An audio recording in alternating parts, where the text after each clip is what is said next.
Sir, अगर हम एक लेमैन को बताना चाहें कि डिप्रेशन होता क्या है, सरल शब्दों में कुछ आप अपने एक्सपीरियंस के हिसाब से एक ऐसे कि लोगों को समझ आ जाए इजीली। डिप्रेशन में एक तो यह है कि आम भाषा में लोग डिप्रेशन मानते हैं कि मन उदास हो गया तो उसको हर एक किसी को बोल देते हैं ये डिप्रेशन है। लेकिन जब हम अपनी भाषा में डिप्रेशन को डिफाइन करते हैं तो कुछ दिनों तक लगातार आदमी का मन उदास रहे, काम करने की इच्छा ना हो, खाना खाने की इच्छा नहीं हो, नींद की डिस्टर्बेंस हो या ज़्यादा नींद आती हो या कम नींद आती हो, और अपने काम के प्रति, अपने लाइफ के प्रति नेगेटिव विचार आए, उसको कोई भी समझाने की कोशिश करे उसको नेगेटिव ही नेगेटिव नजर आए। अगर ऐसी चीज़ 6 हफ्ते 6 वीक्स तक लगातार रहती है और इससे उसके रोज़मर्रा के काम में, लाइफ में डिस्टर्बेंस आ रही है, ऑक्यूपेशनल एज सोशल फंक्शनिंग उसकी इम्पेयर हो रही है ना, तब हम उसको डिप्रेशन का एपिसोड डायग्नोस करते हैं। बहुत सारे लोग ऐसे होते हैं जिनको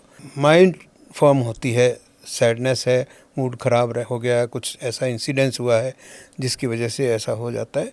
तो अगर वो कुछ देर के लिए हुआ है और उसकी एक सोशल और ऑक्यूपेशनल फंक्शनिंग इम्पेयर हो गई है, तब हम उसको सब सिंड्रोमल डिप्रेशन बोलते हैं। सब सिंड्रोमल कि वो जो एक्चुअल में अभी डिप्रेशन के लेवल तक नहीं पहुंचा है लेकिन उससे कम है, नॉर्मल मूड से ज़्यादा ख़राब है, लेकिन उससे अभी तक उसको final level as a depression नहीं करते हैं। तो उसको हम कोशिश करते हैं कि वो उसी लेवल पर ठीक हो जाए by counselling, by change in environment.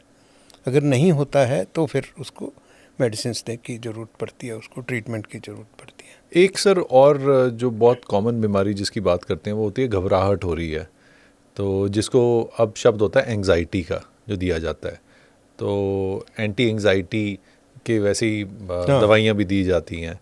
तो एंग्जाइटी होना और एंग्शियस होने में क्या फ़र्क होता है सर? और क्लिनिकली एंग्जाइटी जो है वो एक ऐसा है कि इट्स ए मूड जब आदमी को घबराहट के भी कुछ होने वाला है, कुछ हो ना जाए, ऐसा है। Fear of something unpleasant going to happen, कि कुछ गलत होने वाला है, मेरे साथ गलत होने वाला है, मेरे शरीर के साथ गलत होने वाला है, या एनवायरनमेंट में कुछ होने वाला है। Fear of unknown.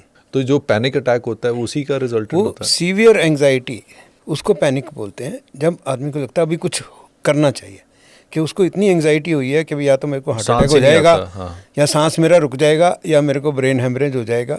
तो वो उसके लिए इमीडिएटली डॉक्टर के पास जाके ईसीजी कराएगा, सीटी स्कैन करा लेगा, एमआरआई करा लेगा, या अपने रिश्तेदार को पकड़ के बैठ जाएगा, भाई बस मैं जाने वाला हूँ, अभी कुछ कर लो जो कर सकते हैं। तो वो पैनिक अटैक होता है।